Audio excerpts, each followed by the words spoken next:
I want to share this award with all the First Nations people represented in this film and all the indigenous communities around the world. Indigenous issues are more prominent on the international agenda than ever before. It is time that we recognize your history and that we protect your indigenous lands. Acknowledging that history is written by victors and conquerors, more and more emphasis is now being placed on looking at history through the eyes of those who were conquered, oppressed, and displaced. The indigenous peoples. This is one of those stories. Our story takes place on a small piece of land located at the crossroads of Europe, Africa, and Asia, and begins at the dawn of the Iron Age. Between the 11th and 9th centuries BCE, the 12 Israelite tribes united to create the ancient kingdom of Israel. Once unified, they built the first temple in Jerusalem. Eventually, the kingdom split into two. The tribes of Benjamin and Judah formed the Kingdom of Judea, while the remaining 10 northern tribes kept the name Israel. In an age of great empires, the two kingdoms were eventually conquered by powerful forces.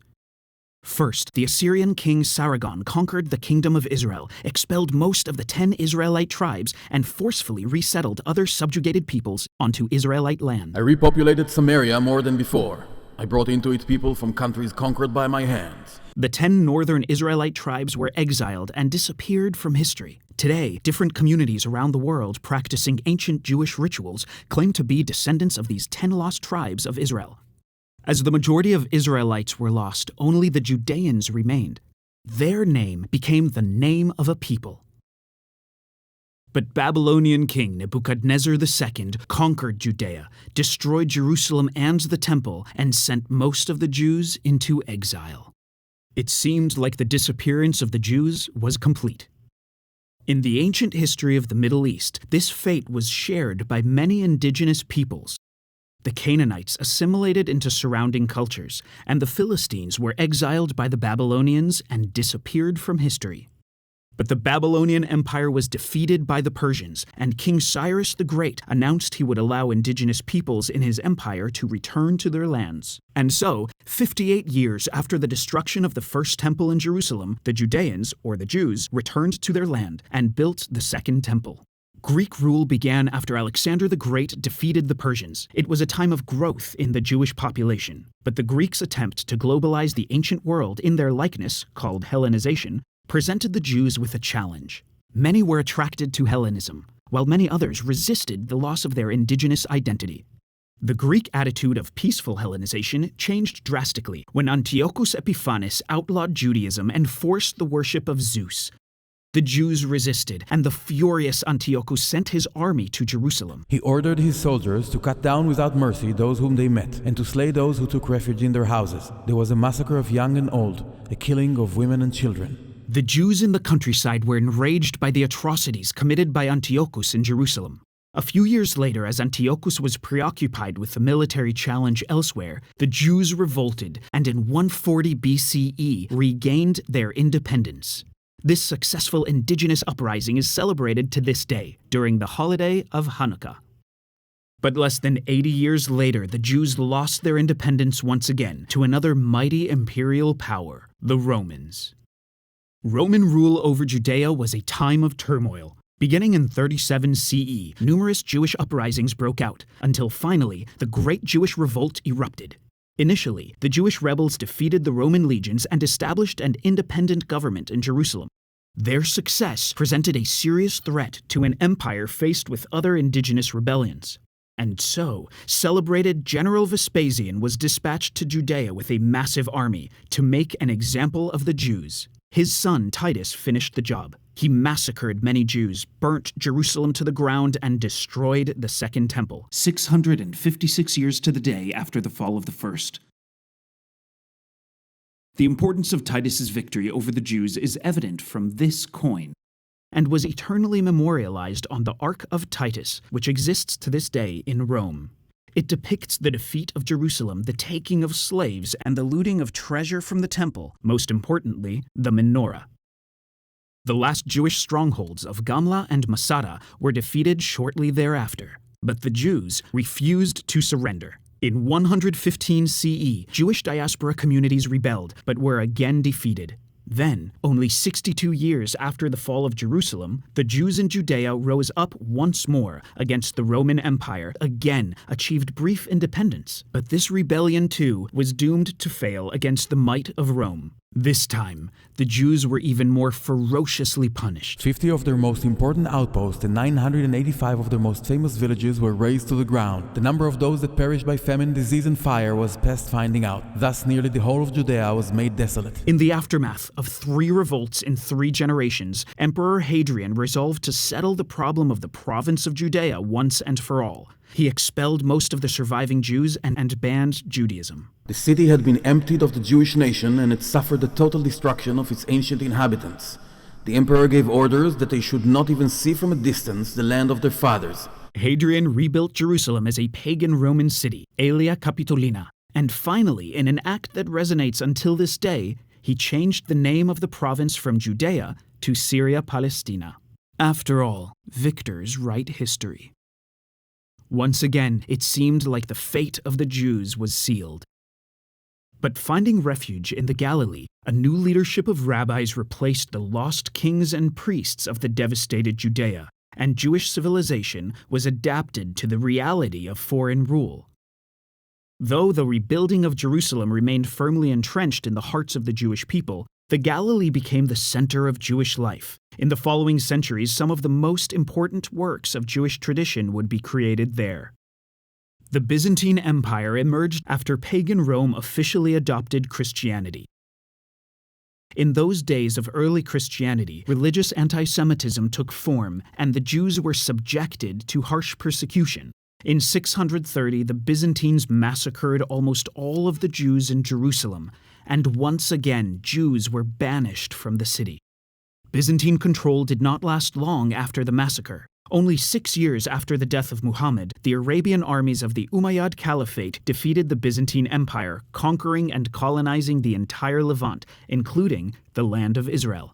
For hundreds of years, up to the 20th century, a succession of Muslim sultanates and caliphates would control the land of Israel with the exception of 2 centuries of Crusader rule.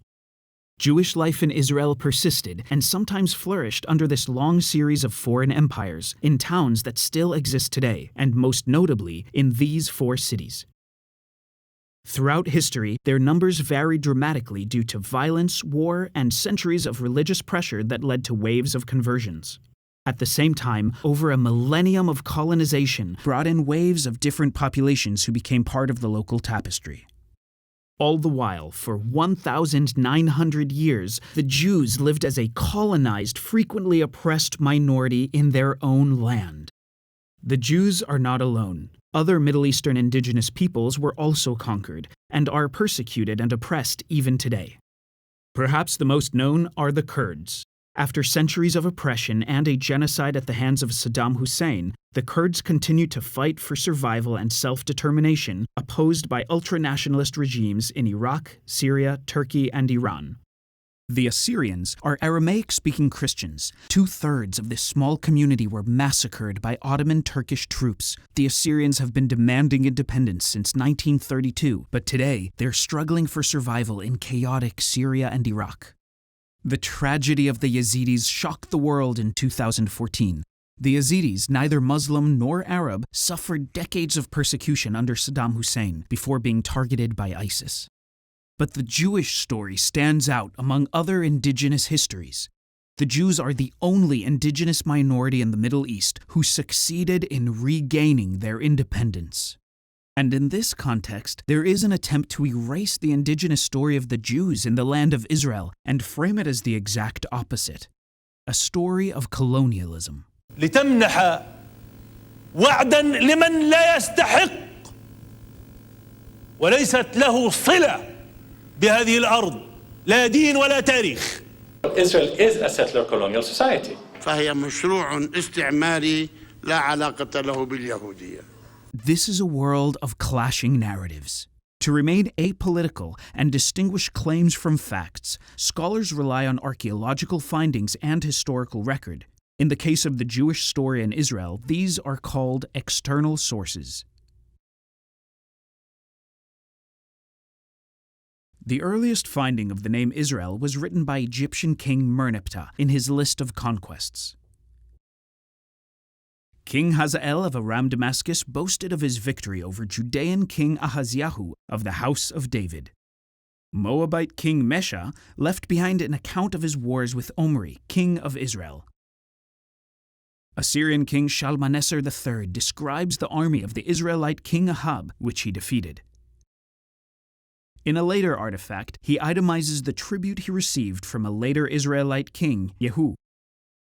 The magnificent Lachish reliefs adorn the palace of Assyrian king Sennacherib. In 701 BCE, he destroyed most of Judea, including the city of Lachish. Sennacherib proudly reported, As for the king of Judea, Hezekiah, I shut him up like a caged bird in his royal city of Jerusalem. But the Assyrian Sennacherib didn't take Jerusalem. Babylonian Nebuchadnezzar did, and he recounts in his chronicle. The king of Babylon assembled his army. He laid siege to the city of Judah. He conquered the city and took the king prisoner. Coins from different periods of Jewish independence were unearthed in multiple places. And traces of continuous Jewish life are found everywhere across the land in places that carry ancient Hebrew names and ones that were continuously inhabited by Jews since ancient times. In many ways, Jewish connection to the land of Israel is one of the most documented stories in human history, regardless of political leanings. It is in fact only within modern politics that hostile political motivations are challenging what has been accepted as historical fact for centuries. Well, when was Jerusalem the capital? When was there something called a Jewish state? اختلاق يعني الصهيونية انه تختلق انه هاي ارض الاباء والاجداد لليهود هذا ليس صحيحا. Just like many other movements for self-determination, Zionism is the Jewish people's liberation movement, aiming to empower the historically powerless Jews as a free people in their indigenous homeland. The Zionist idea started captivating hearts and minds in the late 19th century, long before the rise of Nazi Germany, as a modern Jewish response to escalating oppression and ruthless violence suffered by Jews. The Ottoman Empire was defeated in World War I, and the British became the new rulers by a mandate from the League of Nations. In receiving the mandate, the British kept the imperialist name used by many conquerors since Roman times: Palestine. Two main populations lived under the British Mandate of Palestine: Palestinian Arabs and Palestinian Jews. And so, for example, the Palestine Symphony Orchestra was a predecessor of the Israeli Philharmonic. The Anglo-Palestine Bank became the Israeli Bank Leumi, and this poster, often used today to undermine Jewish rights, was in fact a Zionist ad promoting tourism to the Jewish homeland in Palestine. When the time came and an independent Jewish state was founded in 1948, the Jews abandoned the colonial name Palestine, restoring the indigenous one, Israel. Some claim that stating these facts about Jews means denying the rights of Palestinians. This is false. There is no contradiction between supporting the rights of both communities and acknowledging the truth. Modern Israel is the first independent state in the land since the ancient kingdom of Israel. Today, Israel's existence and prosperity represent a one-of-a-kind example of restorative justice. Israel's story is about a historically oppressed people, free again in their ancestral home, speaking the same language they did over 3,000 years ago. Those who deny Jewish history, identity, and rights in the name of the Palestinian cause are only fueling more conflict and suffering for both peoples. Despite their best efforts, there is no denying the truth. Jews are indigenous to Israel and have a remarkable story of justice, resilience, and hope. It is a story that has much to offer future generations of the Jewish people, and all people who are still fighting for their rights.